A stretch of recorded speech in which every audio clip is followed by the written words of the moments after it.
ऍटमचं लोक म्हणजे काय? म्हणजे आपण एक माणूस, दोन माणूस, तीन माणूस असं बोलतो.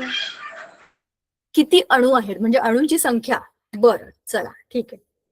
किती अणू आहेत हा पहिला विचार झाला. पण एखाद्या अणूला मी तुम्हाला दाखवलं की हा बघा, हा हायड्रोजनचा अणू घ्या आणि याला मोजा. आता कसं काय मोजाल तुम्ही?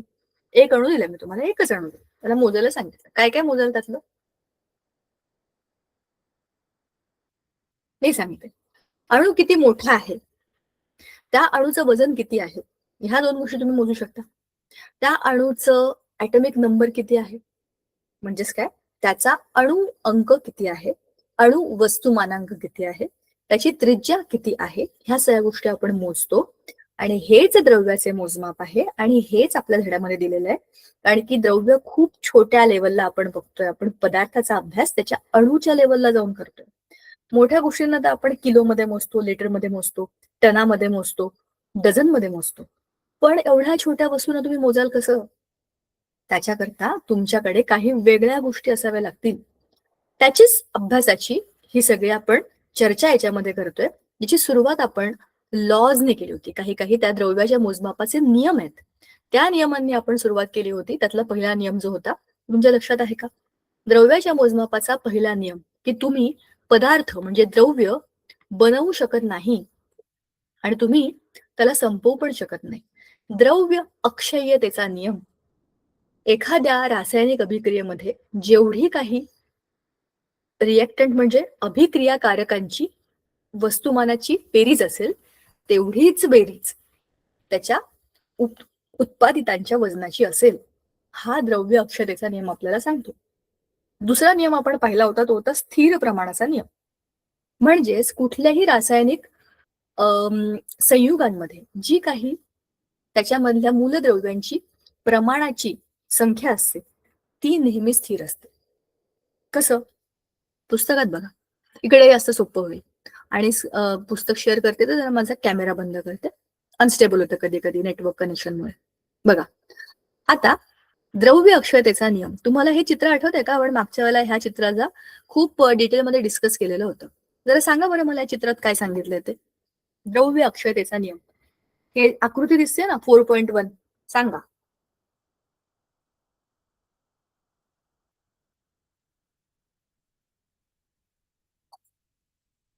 हे आपण बोललोय मागच्या वेळेला. पटकन मला आठवून सांगा की आपण काय बोललो होतो याच्या बाबतीत.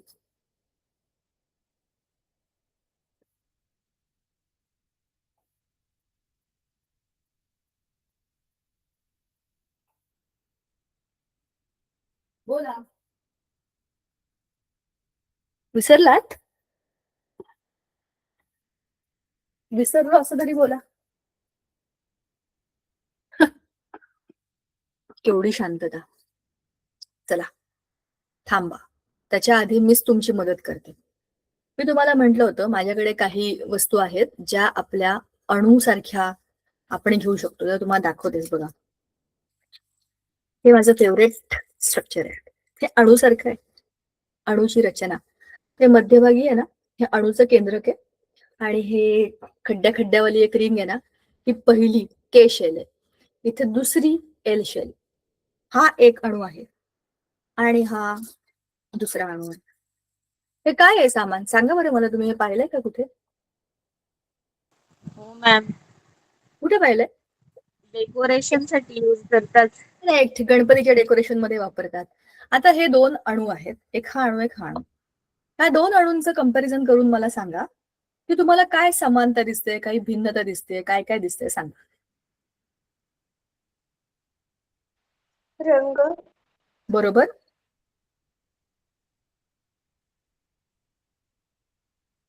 आकार सेम आहेत का? नाही. म्हणजे एक थोडासा छोटा, एक थोडासा मोठा. थोडा मागे धरून बघतो, कदाचित तुम्हाला दिसेल. जवळपास सारखे आहेत, पण हा इकडचा जो आहे हा थोडासा मोठा आहे. मोठा हे तुम्ही कशावरून सांगितलं मला? आकारावरून. म्हणजे तुम्ही त्याची त्रिज्या बघितली का? हा थोडासा मोठा गोल वाटतोय. गोल मोठा याचा अर्थ काय? त्याची त्रिज्या जास्त आहे. आणि गोल छोटा, बघा एखाद्या वर्तुळाला जेव्हा आपण मोजतो ना, तेव्हा त्याची त्रिज्या मोजतो. ही त्रिज्या आहे ना या वर्तुळाची, ही त्रिज्या आणि या वर्तुळाची त्रिज्या याचं जरा हे बघा कसं बंद झालं ते.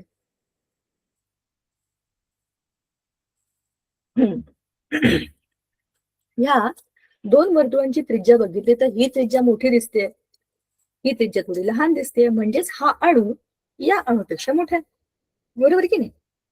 म्हणजेच अणूच्या वस्तुमानाचा आणि त्याच्या त्रिज्येचा आता आपण अभ्यास केला. हा अणू मोठा आहे आणि याच्या केंद्रकामध्ये बघा याच्या जास्त रिंग आहेत, बरोबर? याचं वजन जास्त असेल या दुसऱ्या छोट्यापेक्षा, हो की नाही? याच्या पण केंद्रकामध्ये प्रोटॉन आणि न्यूट्रॉन आहेत, याच्या पण केंद्रकामध्ये प्रोटॉन आणि न्यूट्रॉन आहेत, पण याची संख्या थोडी जास्त आहे म्हणजे ह्याचं वजन जास्त आहे आणि याच्यामध्ये थोडीशी संख्या कमी आहे म्हणजे याचं वजन याच्यापेक्षा कमी असेल. म्हणजे आपण त्याचा अणूचा मास म्हणजे अणूचा वस्तुमान बघितला, अणूची त्रिज्या बघितली आणि या दोघांचं आपण मोजमाप करतोय म्हणजे आपण काय करतोय, द्रव्याचं मोजमाप करतोय. द्रव्याच्या अगदी छोट्या पातळीला जाऊन, जेव्हा त्याच्या अणूच्या पातळीला जाऊन आपण अभ्यास करतो तेव्हा आपण या गोष्टी बघतो आणि म्हणूनच आपल्याला हे सगळे सिद्धांत आले. आता मी तुम्हाला जे हे चित्राचं वर्णन करा किंवा या आकृतीचं एक्सप्लेनेशन द्या सांगितलं होतं तर तुमच्यापैकी कोणालाच आठवत नाहीये, मीच तुम्हाला सांगते. आपण मागच्या वेळेला हे बोललो होतो की ह्या पहिल्या आणि ह्या दुसऱ्या ह्या दोन वेगवेगळ्या वजनाच्या ज्या काही आकृत्या दिसतात तिकडे त्याच्यामध्ये काय वजन काटा आहे, एक आहे कोनिकल फ्लास्क, त्याला आपण म्हणतो शंकुपात्र का चंचुपात्र, शंकुपात्र, शंकाच्या आकाराचे शंकुपात्र. त्या शंकुपात्राच्या वरती एक बुच्चन लावलंय, त्याच्यामध्ये एक टेस्ट ट्यूब टाकली. टेस्ट ट्यूबच्या आतमध्ये सोडियम सल्फेट नावाचं एक वेगळं द्रव्य आहे आणि खाली हिरव्या हिरव्या रंगाचं कॅल्शियम क्लोराईड नावाचं पण एक वेगळंच द्रव्य आहे. आता जेव्हा मी ह्याला उलट करेन म्हणजे जेव्हा मी ह्या चंचुपत्राला असं टिल्ट करेन, उलट करेन, तेव्हा काय होईल, ह्या परीक्षा नळी म्हणजे टेस्ट ट्यूब मधलं जे काही द्रव्य आहे, जे काही लिक्विड आहे, द्रव आहे त्यातला, तो खाली पडेल आणि ह्या द्रव्याबरोबर त्याची अभिक्रिया होईल. आता मागच्या वेळेला सुद्धा आपण ही केमिकल रिएक्शन केली होती, जरा आठवण्याचा प्रयत्न करा. सोडियम क्लोराईडचा फॉर्म्युला काय आहे मला सांगा पटकन.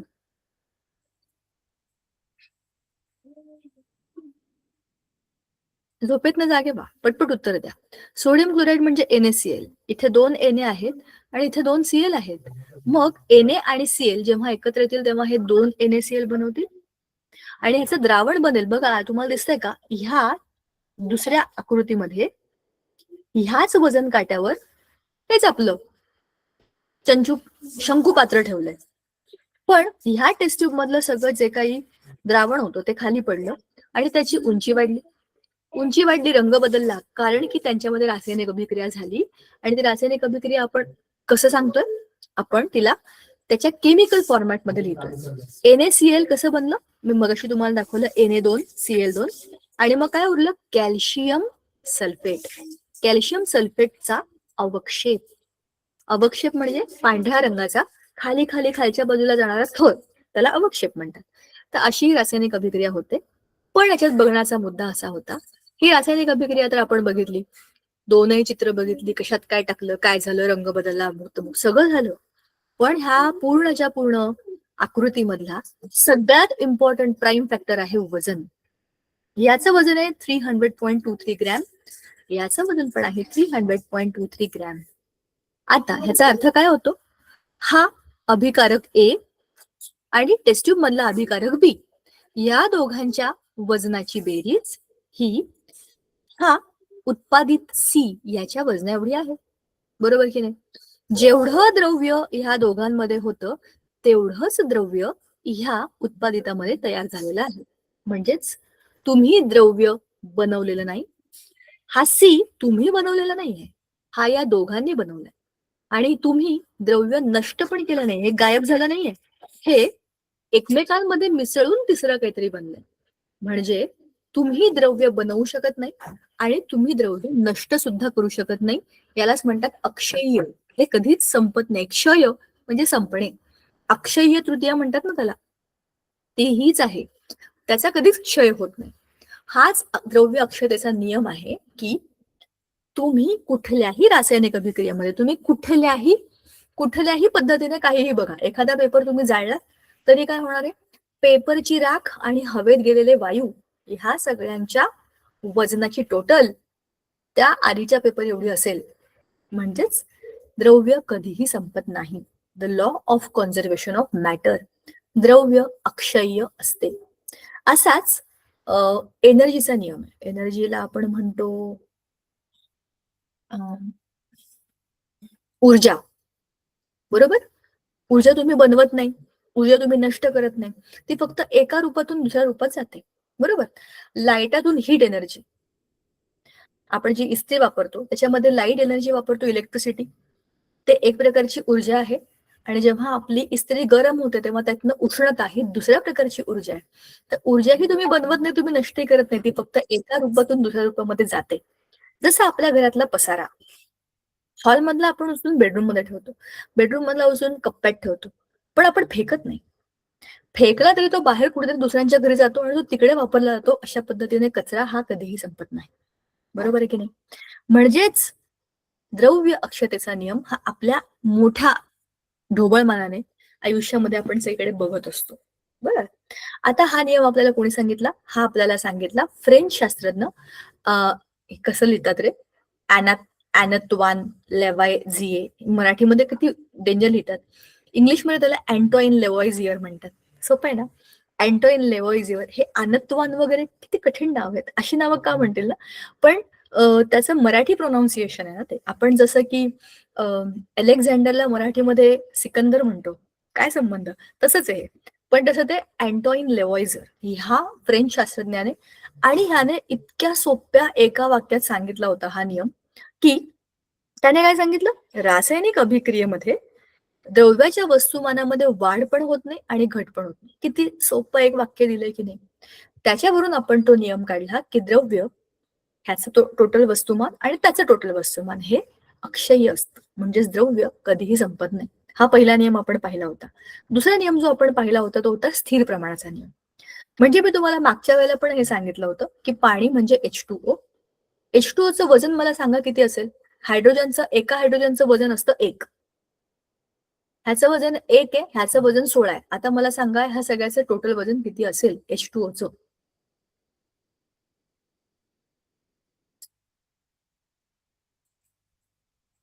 सांगा, पटकन सांगा, विचार करा. हायड्रोजनचं वजन 1 आहे एका हायड्रोजनचं, आणि एका ऑक्सिजनचं वजन 16 आहे. तर H2O चं वजन किती असू शकतं. आहेत की झोपले.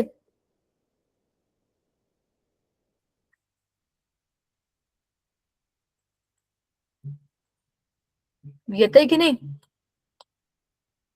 नाही तर नाही म्हणा, होतं हो म्हणा, चुकीचं सांगा, पण काहीतरी सांगा. तुम्ही काय सगळे स्टॅच्यू मध्ये गेलाय का.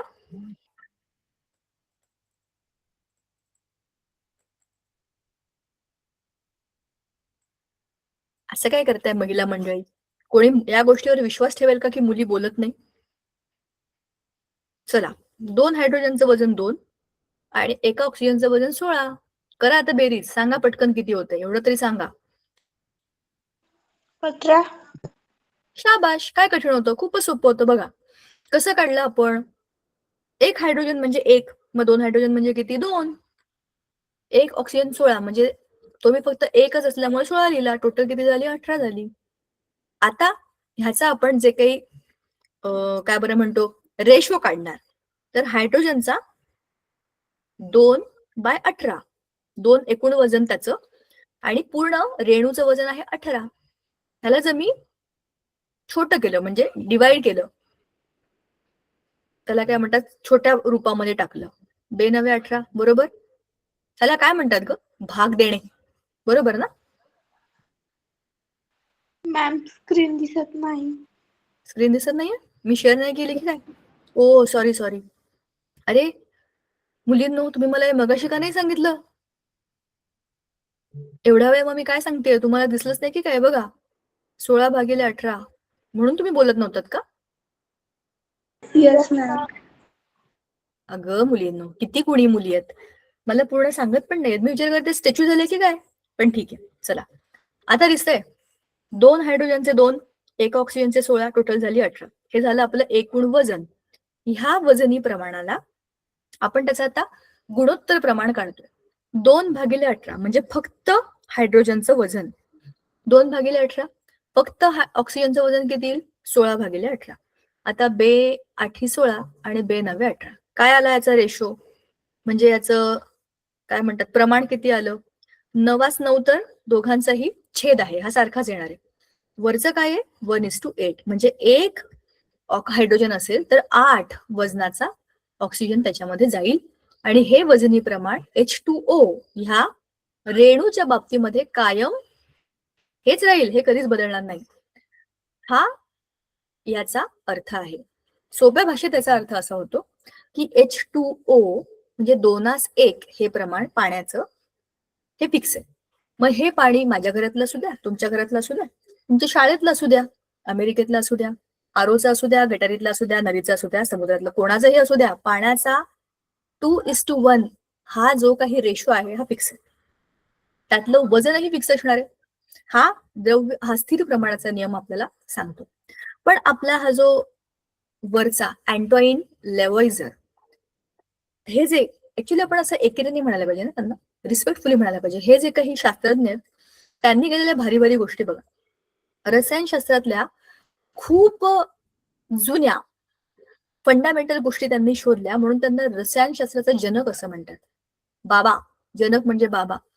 त्यांची ही जी गोष्ट आहे 17व्या शतकाच्या मध्याच्याही आधी म्हणजे 1743 मध्ये जन्माला आले आणि 1794 पर्यंत त्यांनी काय काय भारी भारी गोष्टी केल्या.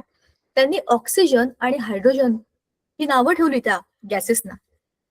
ज्या गोष्टी ज्वलनामध्ये अभ्यासल्या त्यांनी त्याच्यात त्यांना हे कळलं की ज्वलन होतं म्हणजे काय होतं? ऑक्सिजन वायूशी संपर्क येतो.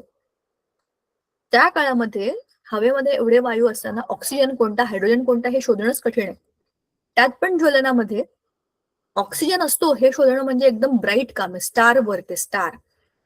मग अभिक्रियाकारके आणि उत्पादिते अचूकपणे वस्तुमान मोजण्याच्या पद्धतीचा त्यांनी पहिल्यांदा वापर केला. ह्याच्या आधी कोणी वस्तुमान बिस्तुमान असलं काही बघत नव्हतं. त्यांनी हे काम केलं, कसलं भारी काम केलं. पुढचं पण एक स्टार काम आहे बघा.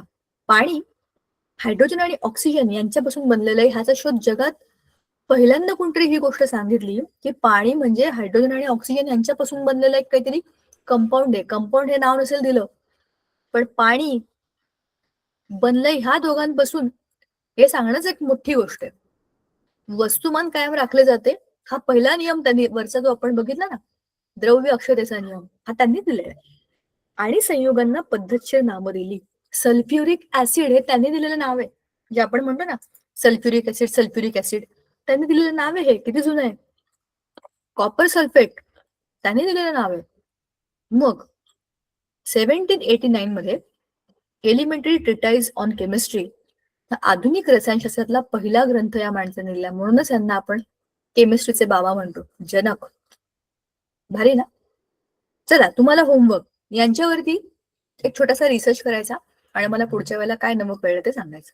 आता पुढचा मुद्दा जो आपण बोलणार आहे तो आहे अणू. अणूच्या गोष्टी आपल्याला खूप आधीपासून माहिती आहे. अणू आपला जुना मित्र आहे. अणूच्या अनेक अंगांचा आपण मागच्या वर्षी विचार केला होता की हा अणू अणू म्हणजे काय आहे. तर एखाद्या पदार्थाचा सगळ्यात छोटा अविभाज्य घटक आणि आपण ज्याला बघू शकत नाही इतका छोटा घटक म्हणजे अणू आहे. तर ह्या अणूचा आकार जसं आपण मगाशी म्हणालो त्याची त्रिज्या बघितली की अणूचा आकार कळतो. त्याचं वस्तुमान, त्याची संयोजा आणि त्याच्याकरता आपण त्याचं केलेलं वर्गीकरण, ह्या सगळ्याचा एक एक टप्प्याने आपण आता या धड्यामध्ये अभ्यास करू. आणखीन आता आपल्याला एक महत्वाची कन्सेप्ट येणार आहे, ती आहे मोल कन्सेप्ट. त्याच्याबद्दलही आपण आता बोलू. बघा याच्यामध्ये इरिडियम, इरिडियम हा जो काही मूलद्रव्य आहे त्याचे अणू दिसतात. हे मायक्रोस्कोप खाली बघितलेले आहेत. ह्याचा अणु अंक आहे 77 इरिडियमचा. त्याला लिहितात IR. ही त्याची संज्ञा आहे IR 77. ह्या इरिडियम 77 चे अणू मायक्रोस्कोप खाली कसे दिसतात बघा. काळं गोल गोल, काळं गोल गोल, काळं गोल गोल. बघा कसे एकमेकात एकमेकात एकमेकात गुंतलेले आहेत हे सगळे. म्हणजेच अणूची रचना जसं आपण म्हणतो ना, मध्यभागी केंद्र आणि आजूबाजूला त्याच्या कक्षा अशी असते, तशीच ती बरोबर दिसते. बरोबर. आता ह्याच्या अभ्यासावरनं अणू आणि रेणूंचे अंदाज, पाण्याचा अणू पाण्याचा रेणू, हायड्रोजनचा अणू आणि हिमोग्लोबिनचा रेणू. हिमोग्लोबिन आपल्या शरीरामध्ये असलेलं एक प्रोटीन आहे, त्याच्यामधनं आपल्या शरीरामध्ये ऑक्सिजन सगळीकडे फिरतो. बरोबर.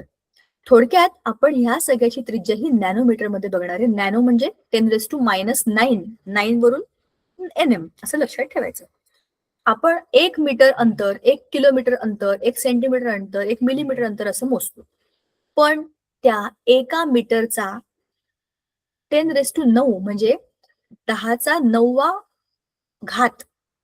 म्हणजे नॅनोमीटर इतकं छोटं त्याची त्रिज्या आपण मोजतोय. आणि ती पण ह्या सगळ्या अणूंची 10⁻10 म्हणजे काहीच्या काही छोटं आहे. खूप लहान, अतिशय सूक्ष्म असं ह्याचं त्रिज्या आहे, अशीची त्रिज्या आहे. ठीक आहे. आता पुढचा मुद्दा बघा. आपल्याला ह्या सगळ्या अतिशय सूक्ष्म अशा अणूंना बघण्याकरता इलेक्ट्रॉन सूक्ष्मदर्शक, फील्ड आयन सूक्ष्मदर्शक, स्कॅनिंग टनेलिंग सूक्ष्मदर्शक अशा खूप खूप आधुनिक अशा साधनांचा अभ्यास करावा लागतो. ते वापरायचे कसे हे शिकावे लागतात आणि त्याच्यामधनं या प्रतिमा आपल्याला कळतात, त्या आपण समजून घेतो. ठीक आहे. वरचं जे काही चित्र आहे, आकृती, ती फील्ड आयन सूक्ष्मदर्शकाच्या साह्याने काढलेली आहे. फील्ड म्हणजे जागा, आयन म्हणजे आयन, त्याच्यामध्ये पॉझिटिव्ह किंवा निगेटिव्ह चार्ज असलेल्या गोष्टी, फील्ड आयन सूक्ष्मदर्शक हे त्याचं नाव आहे. आता अणूचा आकार हा त्याच्यामध्ये असणाऱ्या इलेक्ट्रॉनच्या कक्षा आणि त्याची संख्या, बरोबर की नाही. बघा, हा आहे हायड्रोजन, त्याच्यामध्ये एक केंद्रक आहे आणि बाजूला एकच कक्षा आहे. हा मी एक काढला, दुसरा एक अणू काढला, त्याचं हे केंद्रक आहे आणि त्याच्या भोवती 3 वेगवेगळ्या कक्षा आहेत. मग आता तुम्ही मला सांगा, कुठला अणू मोठा आहे?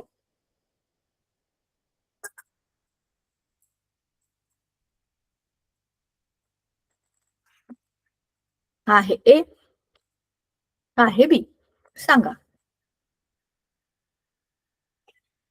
कुठला अणू मोठा आहे, पटकन सांगा. बी. बरोबर आहे.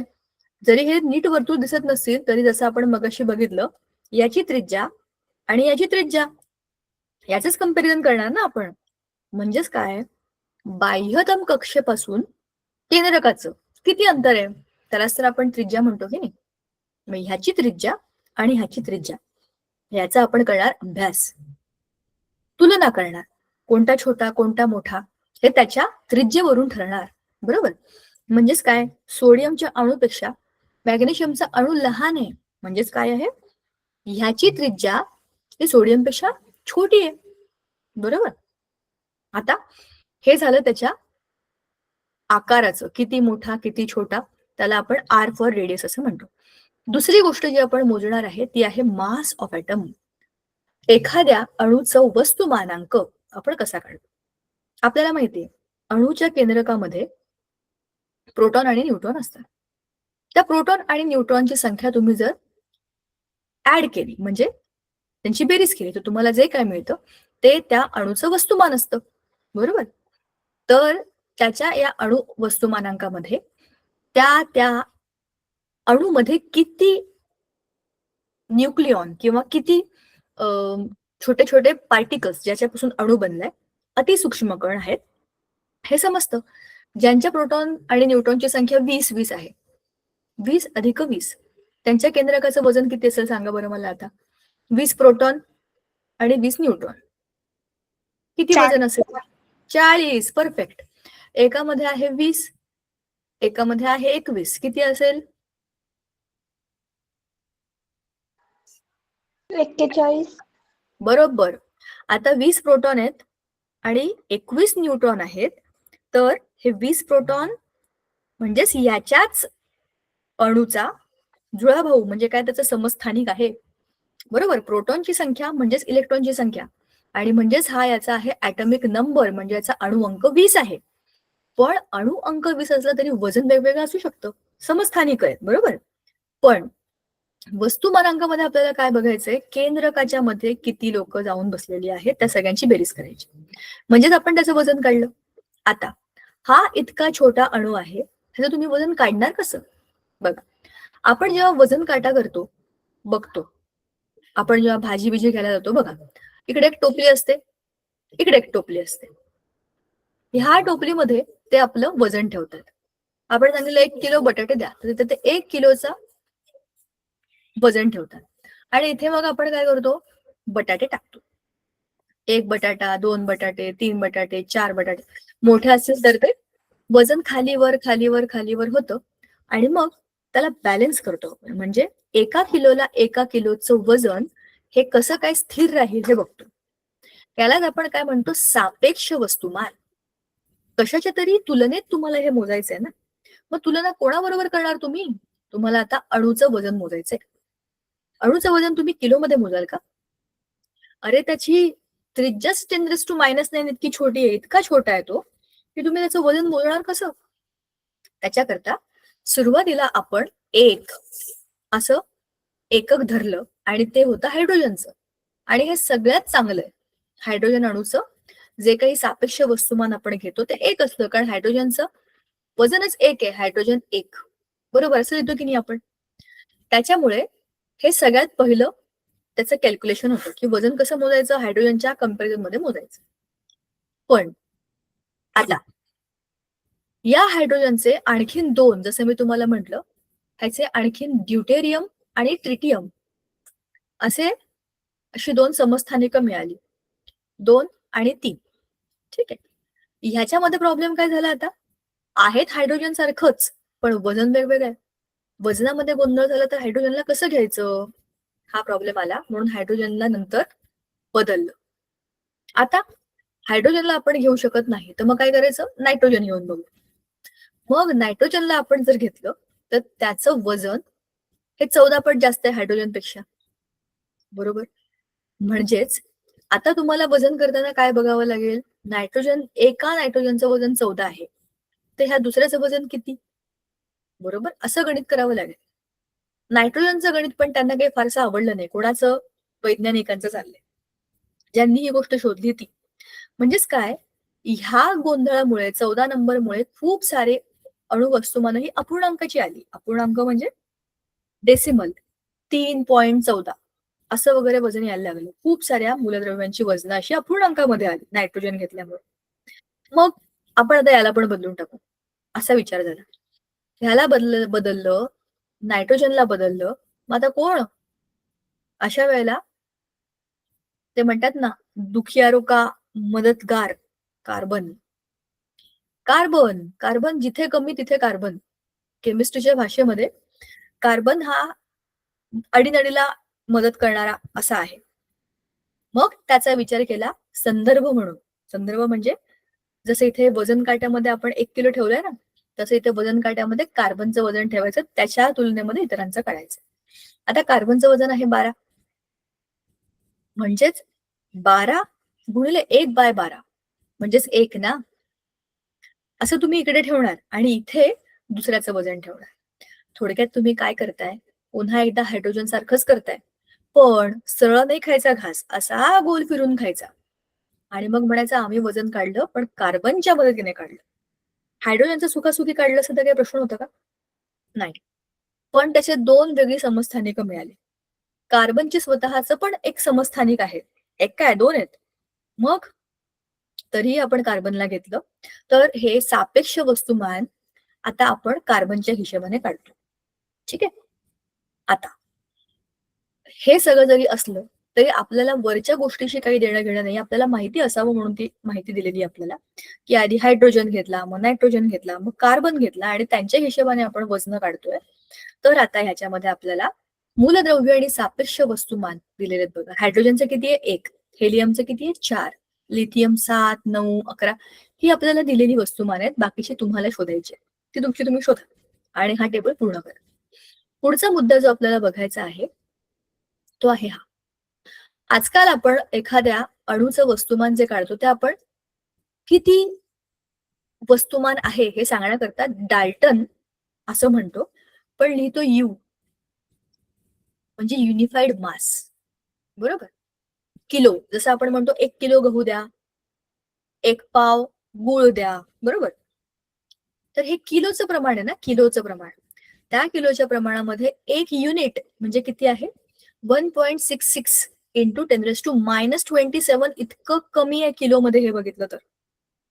पण हे एका युनिटचं वजन आहे आणि एवढ्या युनिट्सचं वजन आपण आता समजा आपण म्हटलं 4 युनिट त्याचं वजन आहे. तर 4 युनिट म्हणजे किती झाले? 4 पॉइंट ह्याचं जे काही असेल गुणाकार तो इंटू 10⁻27 kg हे त्याचं वजन झालं. त्या एखाद्या अणूचं वजन झालं. ठीक आहे. आता ह्या मूलद्रव्यांना काहीतरी रासायनिक संज्ञा द्यायला पाहिजे. ही कधीची गोष्ट आहे? जुनी गोष्ट आहे. जेव्हा रसायनशास्त्राचा अभ्यास सुरू झाला तेव्हाची गोष्ट आहे की मला म्हणायचं हायड्रोजन. प्रत्येक ठिकाणी मी हायड्रोजन हायड्रोजन एवढं मोठं मोठं नाव लिहितो का आपण? आपण आपल्या ग्रामरमध्ये पण बघतो, व्याकरणामध्ये. सुमन आली, सुमन जेवली, सुमनने पुस्तक काढलं, सुमनने दार लावलं, सुमनला हे आवडत नाही. हे वारंवार नाही लिहित आपण. आपण सर्वनामं वापरतो, हो की नाही? सुमन घरी आली, तिने दरवाजा लावला, तिने जेवण केलं, तिला हे आवडत नाही. म्हणजेच काय केलं आपण? एकच गोष्ट पुन्हा पुन्हा रिपीट करण्याच्या ऐवजी त्याचा शॉर्टकट शोधला किंवा पर्यायी शब्द शोधला. तसंच हायड्रोजन हायड्रोजन असं प्रत्येक ठिकाणी लिहायच्या ऐवजी हायड्रोजन हा असा लिहायला लागले. कोण? आपले ते डाल्टन, ज्यांनी अणुची रचना सांगितली, त्यांनी सांगितलं की हायड्रोजनला मी असं लिहिणार. बरोबर. पण हे असं लिहिणं हे काही सोल्युशन नाहीये त्याचं. एक हायड्रोजन तुम्ही असं लिहाल, बाकी सगळं कसं लिहाल? हेलियम आहे, लिथियम, बेरिलियम आहे. यांना कसे टिंब टिकले असे लिहून देणार का तुम्ही उत्तरं? म्हणून मग जगभरातल्या सगळ्या वैज्ञानिकांनी म्हणजे केमिस्ट्रीचा अभ्यास करणाऱ्या लोकांनी ठरवलं की सगळ्या प्रकारच्या मूलद्रव्यांना एकाच पद्धतीने नाव द्यायचं. आणि मग त्यांनी IUPAC नॉमेनक्लेचर म्हणजे international union of pure and applied chemistry या गटाने मिळून IUPAC नॉमेनक्लेचर असंच एक नावं ठेवायची म्हणजे बारसं करायचं, बारसं. आपण एकमेकांना नावं ठेवतो तशी नावं नाही ठेवायची, खरं खरं नाव द्यायचं. असे काही रूल बनवले आणि त्या रूल्सच्या आधारे सगळ्याच्या सगळ्या मूलद्रव्यांची नावं ठरली. आता सध्याची जी नावं आहेत ती आपली अधिकृत नावं आहेत, पण त्यांची रासायनिक संज्ञा देण्याची जी काही पद्धती आहे ही बर्झिलियसने शोधलेल्या पद्धतीवरती आधारित आहे. त्याने काय केलं बघा, हायड्रोजनला लिहिला H. पहिलं अल्फाबेट काय हायड्रोजनचं H. झालं, त्याचं नाव झालं, हायड्रोजनच त्याची संज्ञा. पण हायड्रोजनच्या पुढे आहे हेलियम.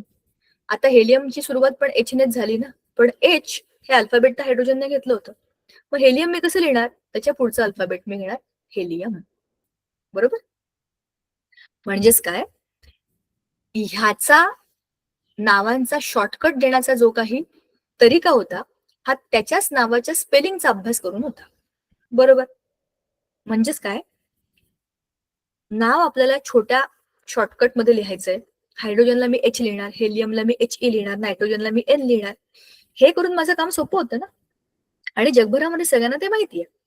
सो ह्या संज्ञा आपण अशा पद्धतीने देतोय. जर HE हे कोणतरी घेतलंय तर मला पुढचं नाव कसं द्यावं लागेल? बरोबर.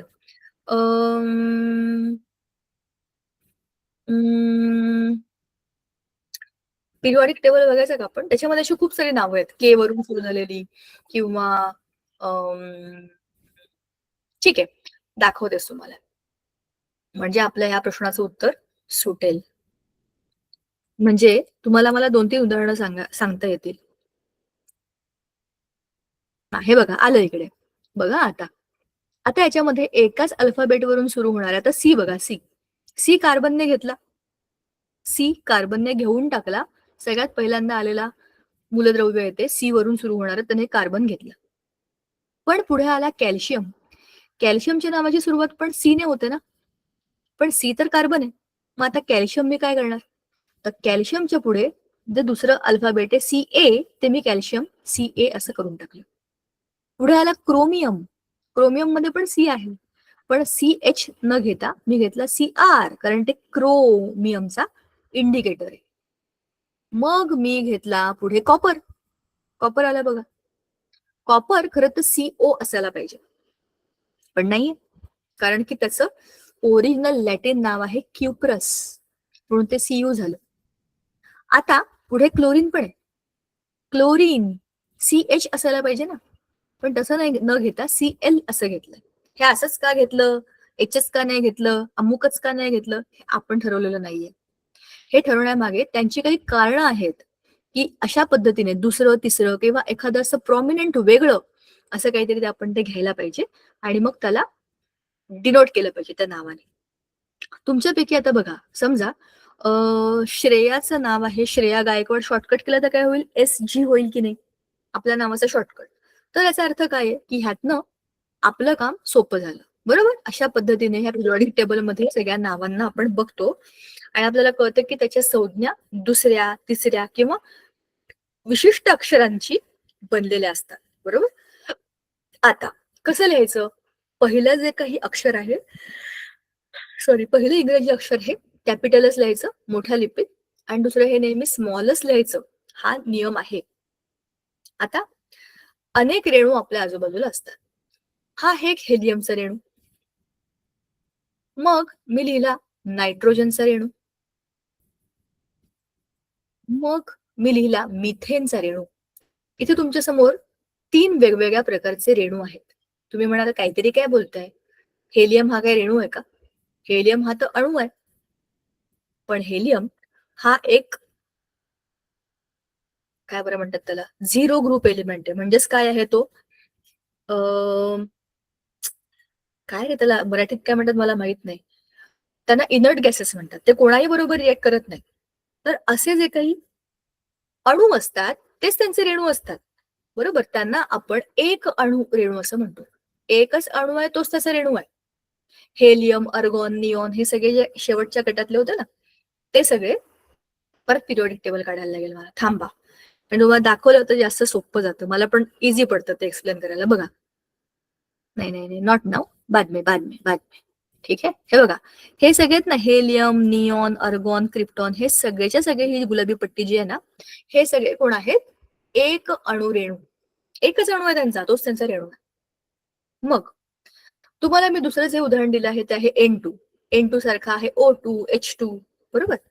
या N2 मध्ये काय होतं, नायट्रोजन नायट्रोजनचा बंध आहे, पण हे एका रेणूमध्ये किती आहेत, 2 अणू आहेत. मग अशाला आपण काय म्हणतो, द्विअणू रेणू, बरोबर.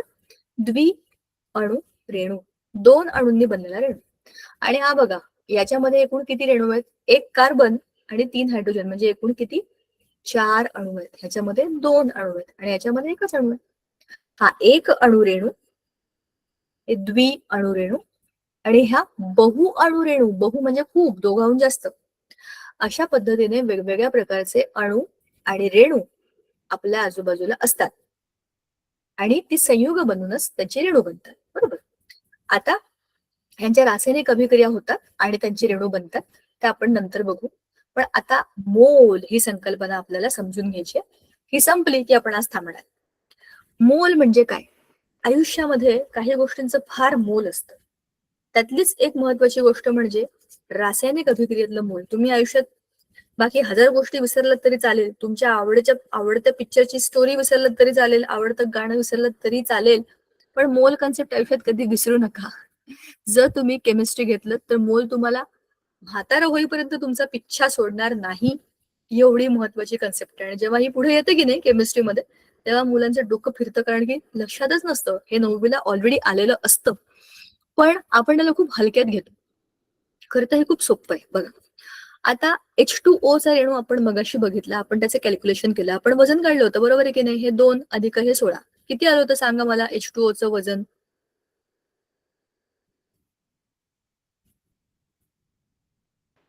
18. बरोबर. आता कसं काढलं आपण, हायड्रोजनचा अणु वस्तुमानांक आहे 1, रेणूंची संख्या आहे 2, तर 1 गुणिले 2 किती झाले, 2, आणि 16 आणि एकच अणू आहे, तर 16 1 16, तर टोटल झाली 18. जे कॅल्क्युलेशन आपण तोंडी केलं ते इथे टेबलमध्ये दिलेलं आहे. रेणू वस्तुमान म्हणजे ह्या रेणूचं वस्तुमान किती आलंय, 18. 18 एवढंच लिहितोय बरं का आपण आता. ह्याला काही युनिट नाहीये, किलो, युनिट, ग्रॅम काहीही दिलेलं नाहीये. पण जर त्या 18ला मी लिहिलं ग्रॅम मध्ये, म्हणजे 18 ग्रॅम पाणी असं जर मी लिहिलं, तर ते काय होईल 1 मोल पाणी. तर मी त्याला कसं लिहिणार 1 मोल MOL किंवा ब्रॅकेटमध्ये त्याला मी स्मॉल n असं लिहिणार मोलची संख्या. आता हे काय झालं बघा, अतिशय सोपी कन्सेप्ट आहे बघा. अणू आणि रेणू ह्यांचा आपण अभ्यास करतोय. अणू एकत्र येतात आणि त्यांच्यापासून रेणू बनतात, काहीतरी रासायनिक अभिक्रिया झालेली असते. पण अणू आणि रेणू ह्यांना तुम्ही कसं मोजाल बघा, 2 हायड्रोजन आले आणि 1 ऑक्सिजन आला, अशी अभिक्रिया सांगण्यात काय अर्थ आहे?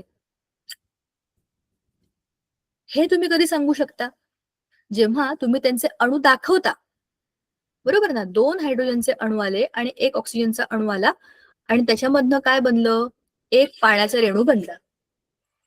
म्हणजे 1 पाण्याचा रेणू बनला म्हणजे काय बनलं, H2O बनला.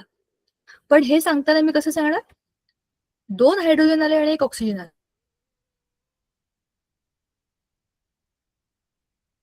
की 2 ग्रॅम हायड्रोजन घेतले आणि 16 ग्रॅम ऑक्सिजन घेतलं, तर मला 18 ग्रॅम पाणी मिळतं. हे जास्त सोपं आहे ना. हे आपण डेली कॅल्क्युलेशन मध्ये वापरतो. मग हे 18 ग्रॅम म्हणजे ह्याच्या एका रेणूचं वस्तुमान आहे आणि तेच त्याचा मोल आहे. एका मोलमध्ये 18 ग्रॅम पाणी हे 100% एवढंच असणार आहे, कधीच बदलणार नाही. जसं आपण आता पाण्याचं काढलं तसं कार्बन डायऑक्साईडचं आपण काढूया, CO2. एका कार्बनचं वजन आहे 12 आणि एका ऑक्सिजनचं वजन आहे 16. मग 2चं किती होईल सांगा बरं मला, 2 गुणिले 16 सांगा पटकन, 2 गुणिले 16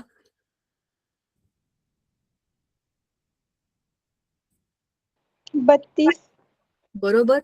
मग 12 अधिक 32 करा आता बेरीज.